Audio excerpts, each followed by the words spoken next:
ढुल परिवार की टिकट काट कर किसी नए चेहरे पर दाव खेले कांग्रेस तो किसी प्रकार की दिक्कत नहीं आएगी। इनस में तो परमेंद्र सिंह ढुल का नाम है।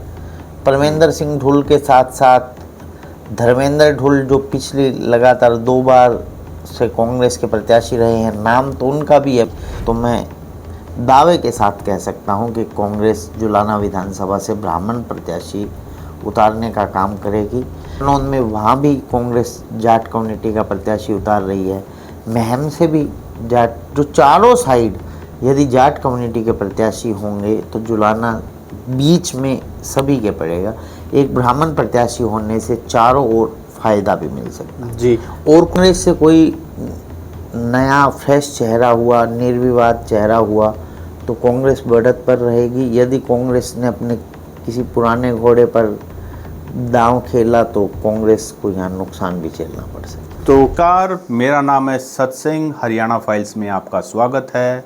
अक्टूबर 1 हरियाणा में असेंबली के चुनाव हैं और आज हम विधानसभा जो डिस्कस करेंगे उसका नाम है जुलाना। जुलाना जींद डिस्ट्रिक्ट का पार्ट है और सोनीपत लोकसभा का पार्ट है। अभी हाल ही में जननायक जनता पार्टी के अमरजीत डांडा वहाँ से विधायक 2019 से 2024 तक रहे हैं।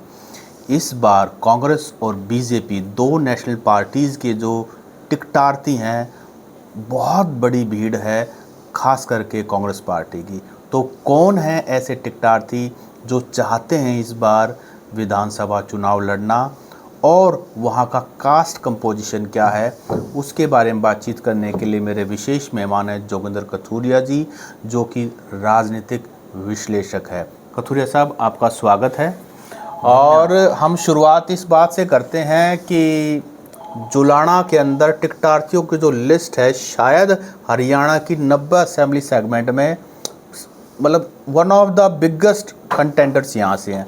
क्या कहेंगे आप? बिल्कुल, कांग्रेस में जो टिकट अप्लाई किया है वो नीलोखेड़ी में सर्वाधिक 88 टिकटार्थी हैं और उसके बाद जुलाना ही ऐसी विधानसभा है जहाँ पर 86 टिकटार्थीज ने अप्लाई किया है कांग्रेस पार्टी से।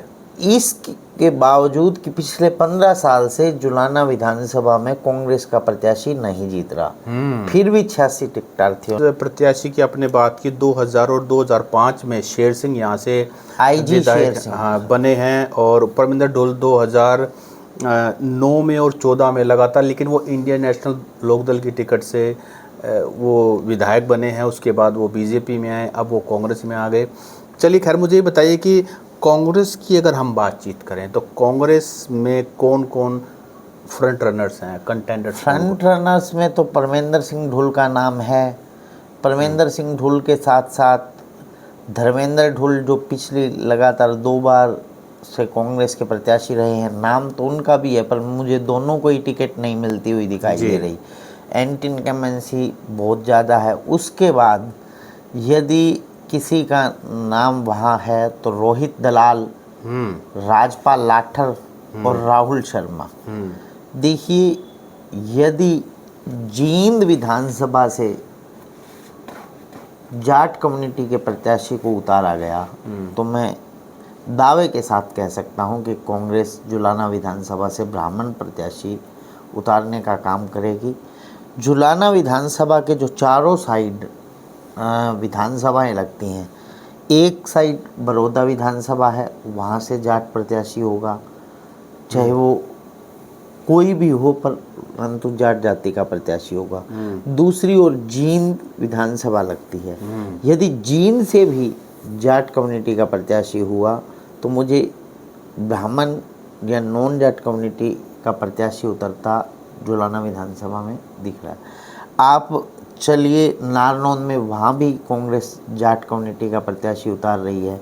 महम से भी जाट, जो चारों साइड यदि जाट कम्युनिटी के प्रत्याशी होंगे तो जुलाना बीच में सभी के पड़ेगा। एक ब्राह्मण प्रत्याशी होने से चारों ओर फायदा भी मिल सकता है। जी, और कौन हो सकते हैं प्रत्याशी कांग्रेस पार्टी के? मैंने सभी प्रत्याशियों के धर्मेंद्र ढुल, परमेंद्र ढुल, रोहित दलाल, राजपाल लाठर, ऐसे तो इंडी अलायंस की ओर से सपा में जो एमएलसी रहे हैं संजय लाठर, वो अपने सुपुत्र को टिकट दिलवाना चाह रहे आदित्य हैं, लाठर। आदित्य लाठर को।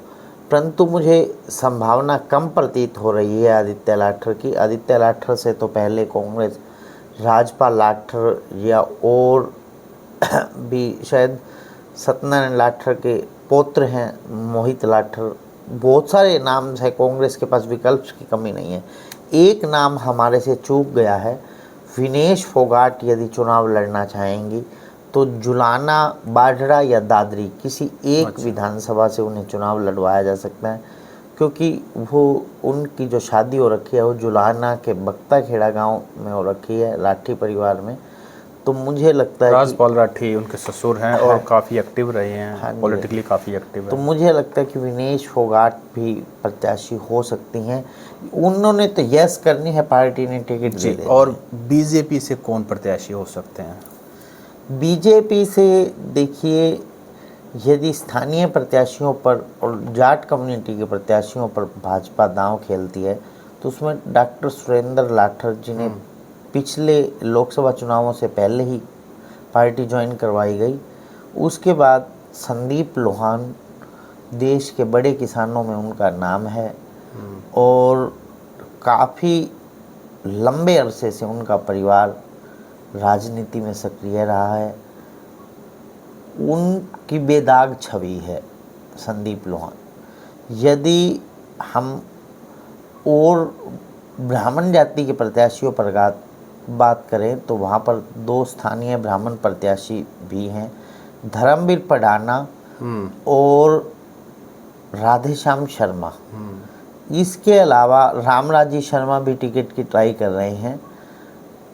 यदि पार्टी कहीं से बाहर से लाकर किसी बड़े चेहरे को चुनाव लड़वाना चाहेगी, अरविंद शर्मा 2014 में बसपा की टिकट से वहाँ जुलाना से विधानसभा चुनाव लड़ चुके हैं, 22,000 के करीब वोट्स प्राप्त किए थे। तो भाजपा अरविंद शर्मा को भी वहाँ चुनाव रोहतक लोकसभा चुनाव हारने के बाद आजकल वो खाली भी हैं, कई बार उनका नाम बहादुरगढ़ कॉन्स्टिट्यूंसी से आता है, कई बार देखिए, जो मेरे को इंटरनल न्यूज़ मिल रही है, भाजपा बहादुरगढ़ से इस बार अपने पूर्व में प्रदेश अध्यक्ष रहे और देश के राष्ट्रीय सचिव भाजपा के रहे ओम प्रकाश धनखड़, तो वो बादली से, इसका मतलब बादली से सीट बदल रहे हैं, बादली से क्विट कर देंगे वो इस बार बहादुरगढ़, क्योंकि बहादुरगढ़ में शहरी का मिक्स है, शहरी और नॉन जाट कम्युनिटी का बहुत अच्छा खासा वोट्स है, तो इसलिए वो बादली की बजाय बहादुरगढ़ विधानसभा से चुनाव लड़ना चाह रहे हैं। अच्छा, कास्ट कंपोजिशन की बातचीत करें तो जुलाना में क्या कास्ट जातिगत आंकड़ा क्या कहता है? देखिए, जुलाना में लगभग 45% के करीब, लगभग 90,000 के करीब जाट मतदाता हैं। यहाँ पर 38,000 के करीब ब्राह्मण मतदाता हैं, 38,000 के करीब यहाँ पर एससी मतदाता हैं और लगभग यहाँ पर जो ओबीसी मतदाताओं की तादाद है वो भी 20% के करीब है। तो बहुत रोचक यहाँ जाट बाहुल्य ही क्षेत्र माना जाता है।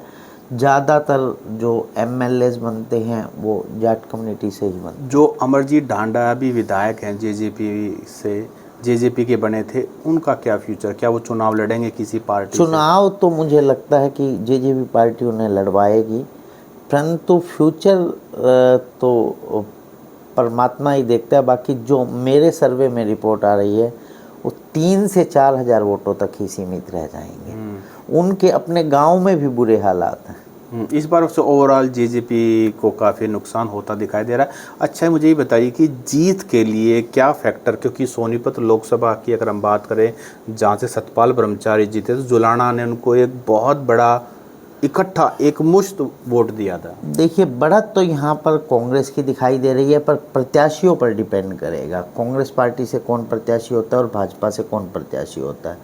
यदि कांग्रेस से कोई नया फ्रेश चेहरा हुआ, निर्विवाद चेहरा हुआ, तो कांग्रेस बढ़त पर रहेगी। यदि कांग्रेस ने अपने किसी पुराने घोड़े पर दांव खेला तो कांग्रेस को यहाँ नुकसान भी झेलना पड़ सकता है। तो क्या माने कि जो जीत के लिए का क्या हुड्डा साहब का साथ और कांग्रेस की टिकट काफ़ी रहेगा, या इतना आसान चुनाव नहीं रहने वाला है? जुलाना का चुनाव इतना आसान नहीं रहने वाला है। देखिए, आप जुलाना में पिछली बार भूपेंद्र सिंह हुड्डा खुद भी चुनाव हार गए थे जब लोकसभा में बढ़त भाजपा को मिली। 2019 में जब उन्होंने सोनीपत यदि प्रत्याशी ब्राह्मण आया तो वहाँ पर जुलाना में अच्छी खासी बढ़त, यहाँ सतपाल ब्रह्मचारी को अपने जो विधानसभा क्षेत्र था वहाँ पर भी हार गए, परंतु जुलाना में अच्छी खासी बढ़त मिली। कतूरे साहब, इसमें एक बात ये है कि ब्राह्मण कैंडिडेट को अगर कांग्रेस पार्टी टिकट देती है तो जो जाट प्रत्याशी, क्योंकि सबसे ज़्यादा जो टिकट मांगने वाले वो जाट समाज से है, तो क्या एक बड़ा वर्ग नहीं है जाट समाज का जो खेल बिगाड़ सकता है? देखिए, ओवरऑल जो जाट कम्युनिटी का वोट वो सीएम फेस पर भूपेंद्र सिंह हुड्डा के नाम से आ सकता है, जो कि लोकसभा में भी आया। लेकिन लोकसभा में तो ये था ना कि सभी को ये था कि टिकट मुझे मिलेगी, तो सभी ने इकट्ठा जोर लगा दिया। लेकिन इस बार टिकट तो एक ही को मिलनी है, और कास्ट वाइज भी अगर ये डिसइंटीग्रेशन हो गया तो समस्या हो सकती है। ऐसा तो फिर भाजपा के साथ भी तो हो सकता है। भाजपा में भी तो काफ़ी ज़्यादा टिकटार थी, और भाजपा आज तक कभी जुलाना से विधानसभा चुनाव जीती भी नहीं है। कांग्रेस के तो पहले कई बार एमएलए रहे हैं।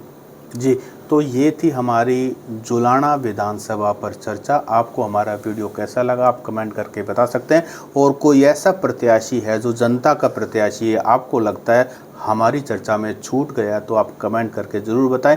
और जिन साथियों ने चैनल सब्सक्राइब नहीं किया वो सब्सक्राइब जरूर कर ले। कतूरे साहब, आपका बहुत बहुत स्वागत।